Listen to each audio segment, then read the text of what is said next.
Siqueira, vamos falar sobre Cruella, o novo live action da Disney aí, estrelado pela Emma Stone. E pela Emma Thompson, o duelo das Emas aqui, Luiz.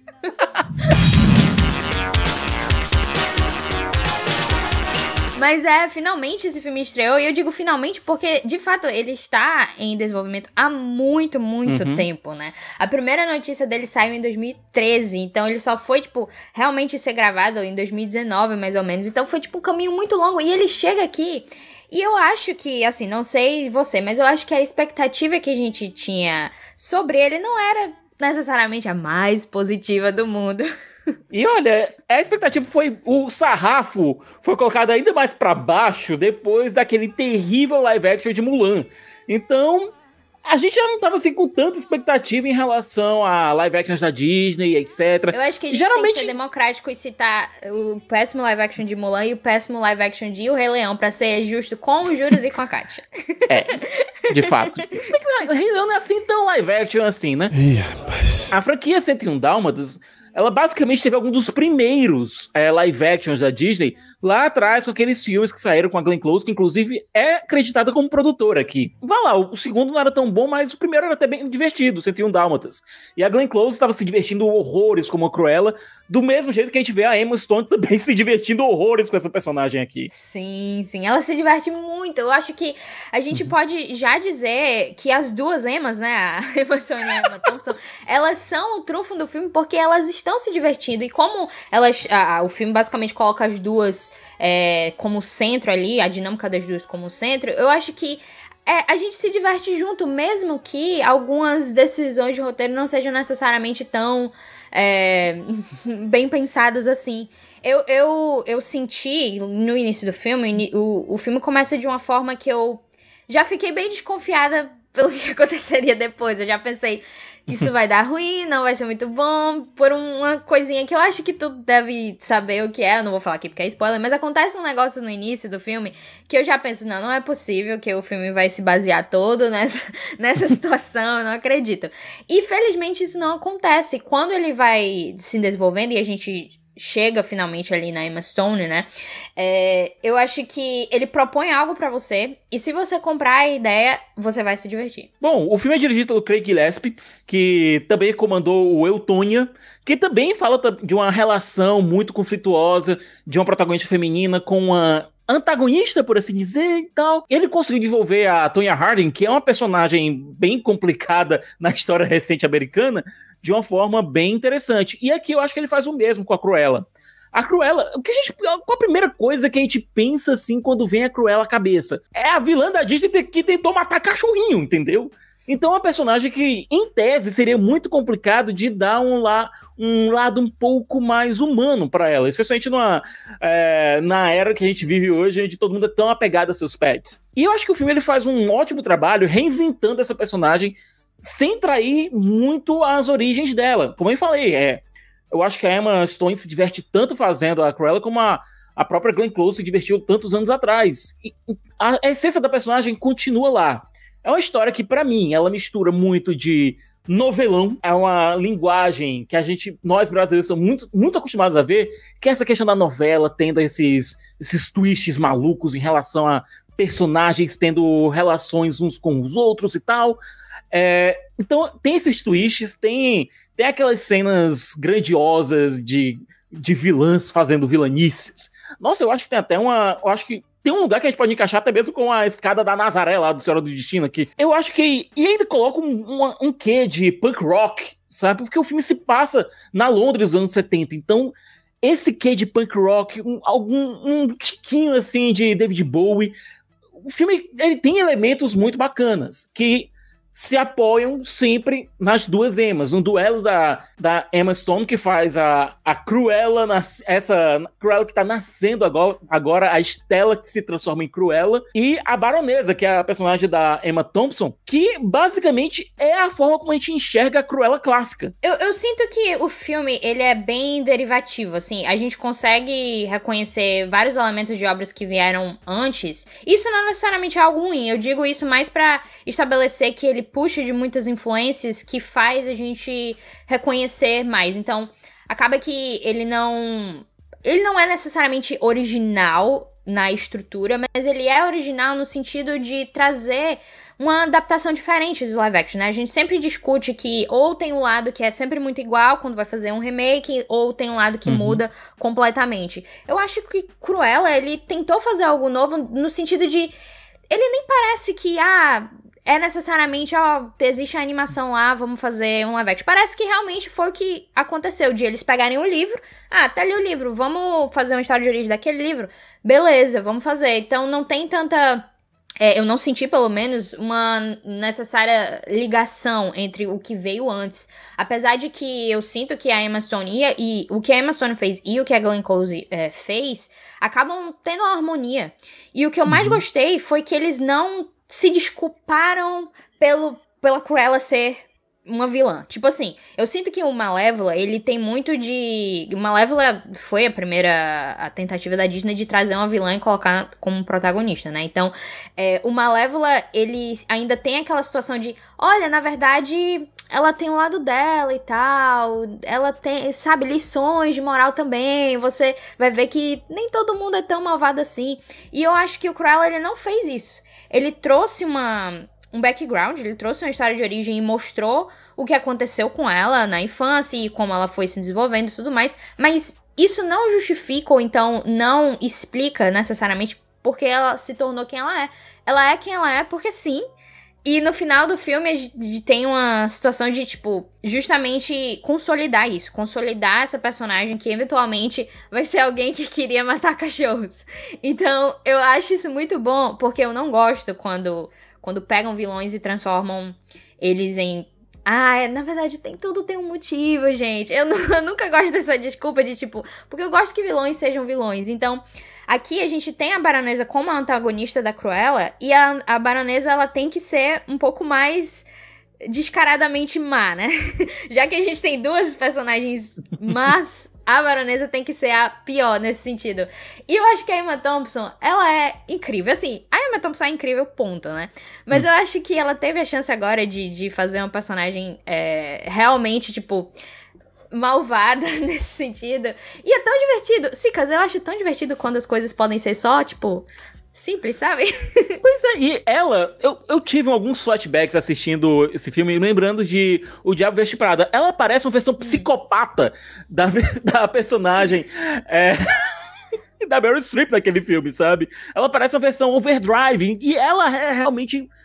Ela tá se divertindo fazendo essa maluca, entendeu? Então, na hora que a gente vê a Emma Thompson, ela se divertindo, mas ao mesmo tempo, tendo cuidado pra não transformar aquela personagem numa caricatura. Ela se transforma numa vilã que tem uma agência. Ela tem uma agência, ela tem um propósito que na cabeça dela faz sentido. Na cabeça dela faz sentido aquelas ações. Mas ela continuamente escolhe ser quem ela é. Eu acho que essa grande... As duas personagens... Exato. As duas personagens, elas tomam uma escolha consciente de serem quem são.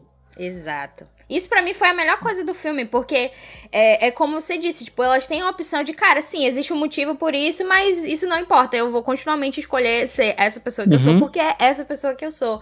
E eu gostei muito dessa mensagem, eu achei que quando o filme meio que engrena pra mim, eles nunca desistem de continuar nesse mesmo caminho. Tipo, eles aceitam, o filme aceita o que ele é e continua até o fim sendo aquilo. Mas, Sigas, eu acho que o que tá sendo bem celebrado por algumas pessoas foi talvez a coisa que mais me incomodou no filme, que é a quantidade de músicas que eles colocam.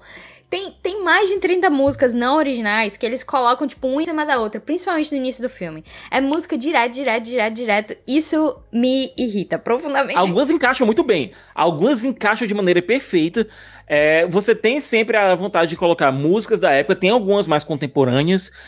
O filme, inclusive, fecha com a música da Florence and the Machine, feita para o filme. Mas algumas, sabe, elas... Tem alguns momentos que você pensa, não precisava disso.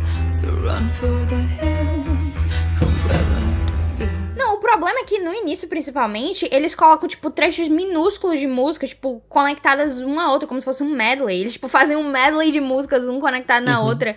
E isso, eu acho que não funciona.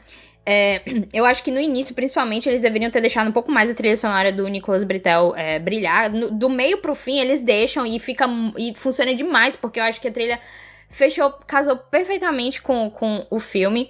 E tem uma música que eles usam no fim que eu não acreditei que eles usaram, porque é, tipo, tão na cara, tão óbvio, e já foi usado tantas vezes que é, tipo... Ai, não precisa, a gente já entendeu. Tá escrito o nome dela aí, a gente já entendeu a situação, você não precisa usar essa música. Então me incomodou bastante essa questão das músicas, e eu sei que eles estão vendendo bastante, o álbum já saiu, mas é tipo uma coletânea de sucessos dos anos 70 que você pode ouvir. Não, honestamente, a lista de músicas é incrível. Eu já tô ouvindo a playlist aqui, funciona de maneira fenomenal. Pra você sentar ouvindo no Spotify, ou então pegar a trilha sonora, pegar o CD, etc., dependendo de quão moderno você seja, ou então de quão antiquado você seja. Eu acho que 90% do filme, a trilha sonora escolhida também funciona, sabe? Mas em alguns momentos eles exageram um pouco, certo? Tipo, você não precisava daquela música pra trazer aquele sentimento, ou então pra trazer aquela mensagem, entendeu? A imagem já tava fazendo isso. E assim, a gente tem que falar, claro, sobre o figurino, que eu acho que se destaca, é da Jenny Beavan, que foi recentemente vencedora do Oscar por Mad Max, né, a Estrada da Fúria. Eu acho até que, cara, é bem capaz, ela, tipo, eu não sei se ganhar, mas ela acho que vai ser indicada facilmente pelo trabalho aqui. Eu acho que o figurino é excepcional, principalmente, não só porque é bonito e bem feito, mas porque encaixa perfeitamente com as duas personalidades, né, aqui da Cruella e da Baronesa. Tem uma montagem que acontece no filme, uma montagem de figurinos que a Cruella está fazendo, tipo, desfilando ao longo de Londres pra mostrar como ela é o futuro, né? Ela é a nova cara da moda e que a Baronesa agora está ultrapassada. Então, essa montagem eu achei sensacional porque, tipo, é muito criativa. Ela mostra como estão criando figurinos baseados em roupas que já haviam antes, ou seja, eles estão, tipo, só transformando, em vez de pegando coisas novas, estão transformando e mostrando, tipo, a reciclagem mesmo. Literalmente, tem uma parte que eles usam, tipo, roupa do lixo e tal, que é muito bom. Então, eu acho que o figurino é excelente. Eu acho que design de produção, maquiagem, cabelo, todos esses departamentos técnicos também foram muito bem utilizados. E isso complementa o filme, né? Eu acho que às vezes o pessoal acha que quando a gente elogia a parte técnica, porque a gente não tem muito o que dizer das outras coisas, mas não é isso. Eu acho que realmente quando a parte técnica funciona muito bem e complementa, assim, a história, fica mais rico, porque eu sinto que o roteiro não é, tipo, lá essas coisas. O roteiro aqui, que é da Dana Fox e do Tony McNamara, que inclusive trabalhou com a Emma Stone em A Favorita. Eu achei até que tem uma vibe de A Favorita também. O roteiro não é lá essas coisas, mas, tipo, não tem problema.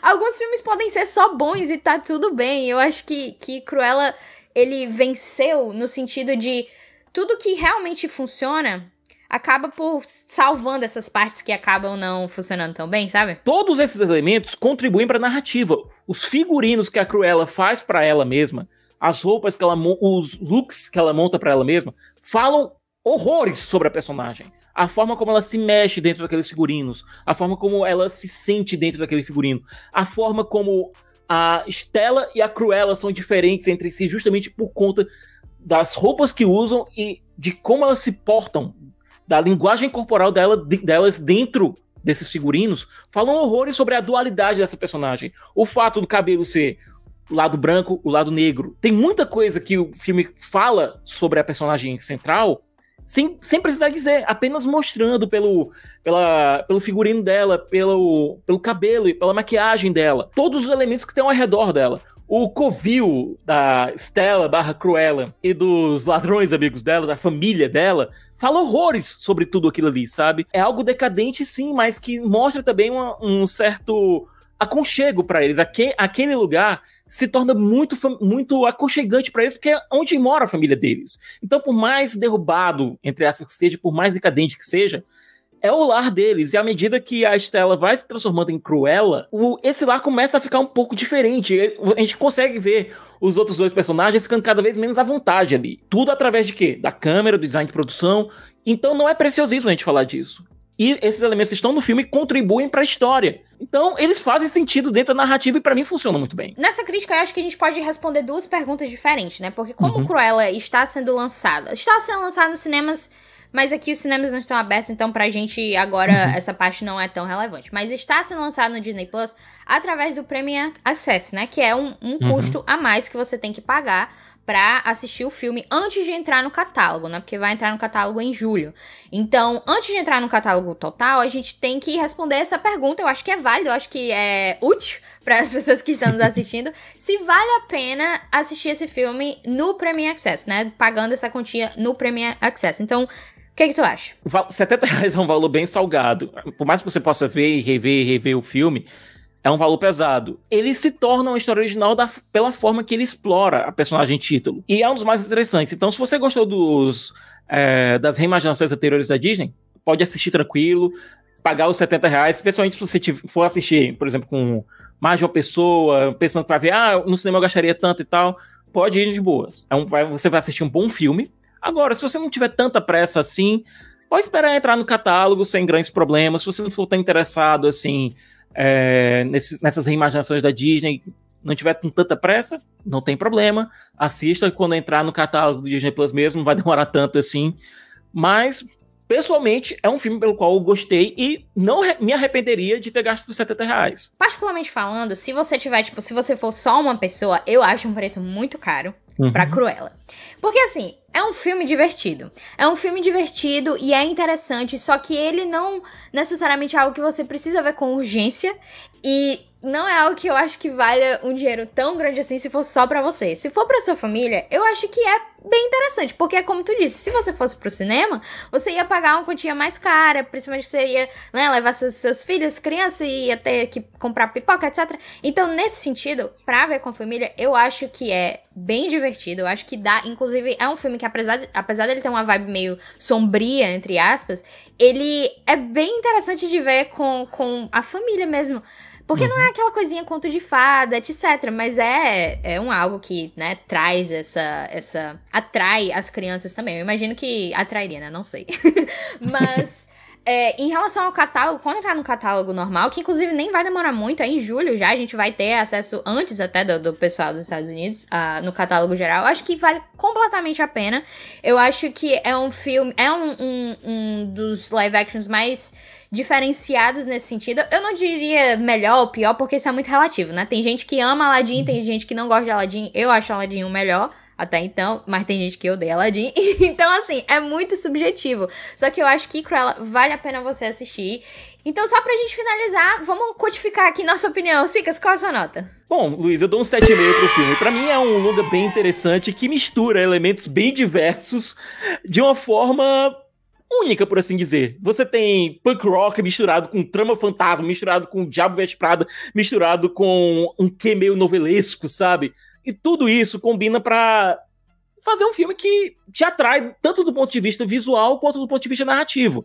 Tem alguns easter eggs de 101 Dálmatas que eu achei um pouco forçados, mas no todo eu me diverti pra caramba vendo o filme. Muito bem, muito bem. Eu dou nota 8. Inclusive, eu fiz a crítica também escrita no site, caso você tenha interesse em ler palavras.